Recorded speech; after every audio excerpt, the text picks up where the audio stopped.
Dak's going to play this game for a long time. I know he's coming off a tough injury. Yeah. He's going to bounce back. He's going to have a long career even after this. So think long term.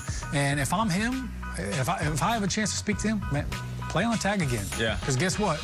The cap is going to be higher next year than it is right now. And every quarterback contract every year seems to just supersede the last one. So there's nothing wrong with putting it off another year. Yeah, Dak Prescott isn't Lamar Jackson athletic, so that injury isn't going to hold him back. He's athletic in his own way, a little bit sturdy, so I feel like he's going to bounce back. He's a little thicker, you know what I'm saying? And I believe he's going to be better for it when he bounces back from that injury. What, $37 million for the franchise tag? And I'll give you 2 words if you're Dak Prescott.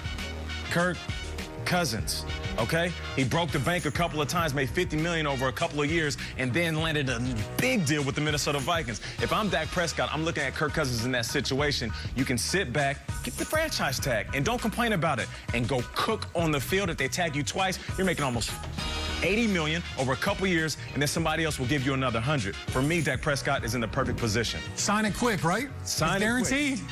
Guaranteed money. That's it. Hey, listen, don't you guys go anywhere. More Good Morning Football. February 24th, I'm Kim Jones alongside Nate Burleson, Peter Schrager, and Shaun O'Hara. Hello, top of the morning. As always, guys, it's time for the Lead Block. Love it, love it, love it. Let's head to Pittsburgh, where our own Aditi Kinkhabwala dropped some news on us last night.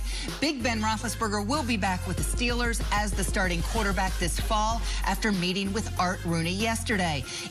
Aditi reports that Ben is happy to creatively adjust his contract and that there's plenty of gas left in the tank, guys. So it's settled. The NFC North champs get their future Hall of Fame quarterback back for another season. Does the return of Ben ensure that the Steelers are contenders in 2021? Shaun, we'll start with you. Well, they're absolutely contenders. And look, this is a team that started out, what, 11-0 before the wheels started to fall off. And, you know, I'll say this, you know, to quote Mike Tomlin, you've got to make routine plays routinely, right? and just like any football team knows, it's not about how you're playing in September and October. It's how are you playing in December?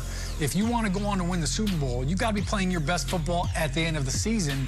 And for the Steelers, that's not what we saw last year. And look, Ben and this team, they lit it up early on. And of course, you know, they battled some delayed games and some issues all season long, it seemed like. But these drop passes that you're seeing right here, the inability to get 1 yard, the dysfunctional football we saw offensively. I mean, we could sit here and say, man, is Ben, we're seeing a pick 6 right here by Ben, so that's not his best throw, his best moment, but we saw a lot of dysfunctional football around him. So I don't look at the Steelers and say, all right, hey, Ben's back, that's it, the Super Bowl or bust, and that's going to happen. But I will say that without Ben, this is a totally different Steelers offense, and I think that Ben coming back gives them the confidence.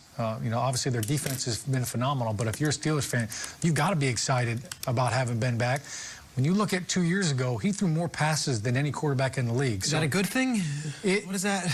It's not a great thing, but you know that he can handle it if he has to. And I think, to me, this offense is going to be interesting. They got a new offensive coordinator, Matt Canada, and he loves the jet sweeps, the pre-snap motions, all this different kind of stuff. It'll be interesting to see what kind of identity this offense has with Ben this year. Okay, I don't know Matt Canada well, and I know he was with the staff. Can you give us any more? I don't know what that means, because what would the offense look like with Matt Canada if you're familiar with his work? Yeah, it'll be interesting to see how he employs this with the Steelers, but you know, I called a couple games that he was the offensive coordinator for. He's been a journeyman. I mean, you name the college program or the team, and he's probably been on it in some capacity.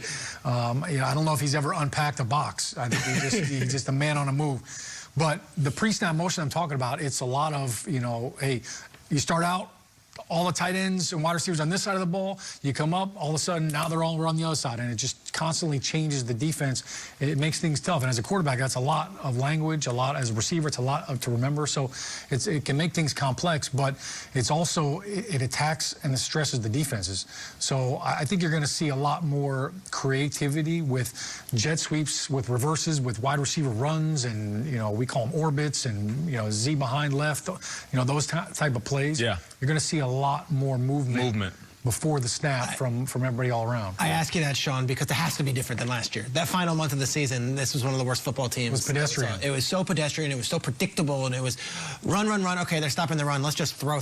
And Ben, to me, I look back at 2 games in particular. The Monday night loss to the Bengals. It was the same week that the Jets beat the Rams, and you couldn't be, shocked that an upset could happen. When the Bengals were one of the worst teams in football, they absolutely dominated the Steelers, who were fighting for the #1 seed in the AFC. It was one of the most shocking upsets of the season. It gets lost in the Rams-Jets stuff because that one was a winless team losing or beating a team that was also contending for a division. But then the playoff game, to come after 4 games being played in the last 24 hours, and then to show up and then just have one of the worst games ever from a team's standpoint against a division rival in your own building leaves a really bitter taste in my mouth. So I need something different. This team that played against the Browns, and I know Ben put up 500 yards in garbage time, and they almost came back, and if Tomlin goes for it on 4th down, who knows what happens at the start of the 4th quarter. Let's be honest, they got blown out by the Browns in such a way that there was really no shot that that team was going to compete for a Super Bowl, even if they found a way to win this game. Ben is great. He is. He makes a lot of money. Part of me wonders, at the money he makes and with the cap hit that he has, are the Steelers in win-now mode where they need that, or is it time to maybe turn the page and say, hey, Mason Rudolph, maybe it's your time. Or, hey, Marcus Mariota for half the price. Maybe that gives us a better chance, especially if we're one of these jet sweep run offenses that we can do. Or maybe even it's Cam Newton. I don't know. Josh Dobbs. Josh Dobbs might even have a shot at this.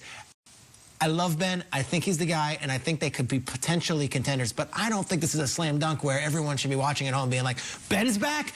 Super Bowl or bust? This team has so many issues, and they ended the season on such a sour note. I think it's the best decision. I don't know if it makes them Super Bowl contenders, Kim. Yeah, no, I hear what you're saying. Explore other options. And you're saying it's okay to at this point in Big Ben's career. And I like that quote. What was it? Make a routine plays routinely? Mike Tomlin is always going to be a good quote. I have another one that he hit us with in 2020. It's a fine line between drinking wine and squashing grapes in this business. All right? So you're either putting in the work so you can enjoy the fruits of your labor, no pun intended, or you're going to be squashing grapes for a long time. I just feel like they're going to have to squash grapes and improve on what they did well last year. There were some moments, and I'll play the optimistic role right now, where they did play well. You mentioned the record. At one point, they were the best team. Despite Tomlin coming out and saying the only thing perfect about us is our record, you still have to respect the fact that they were the best team in all of football. Now, they were nickel and dime quite a bit last year, and I think teams started to sit on that. They realized, I don't know if it was an age thing, maybe a separation thing from the wide receivers, maybe even the fact that there was a drop-off in production because wide receivers were dropping the ball over the span of a couple of weeks. I do feel like they were doing things well. They just have to start squashing more grapes, in the words of Mike Tomlin, because it seems like they hit a wall, and that wall was every defense that was able to sit in that intermediate area and test the fact that these guys weren't able to hit those shots downfield. The wide receivers are going to have to be better. The running backs are going to have to be better. And you know what? Big Ben, at this stage, if you want to keep playing, you're going to have to be better. You're going to have to be faster. You lost a little weight. You shaved your beard. You look good. You were in shape. But did your arm lose a little bit of that pop at the end of the season? I don't know. I can't answer that. Only Big Ben can. So it's not enough to look good and shave your beard when you come in the offseason. You're going to have to hit the weight room hard. You're going to have to be a little bit more mobile in the pocket. You're going to have to be a little bit stronger late in the season when throwing the rock downfield. And he will be an extra year off of that surgery, so perhaps that helps him. Time does tend to heal. You know, I think it's interesting, Nate, when you said hit the wall. I happened to see Ben in Buffalo. I believe it was week 15. I think he was like 50% passer that day. Couple of touchdowns, but 2 interceptions, including one by the immortal Taron Johnson, who then ruined Lamar in the 101 yards. Absolutely, we'll never forget it. So, you know, interesting stuff when you look at the offense, but I also look at the defense because, Shaun,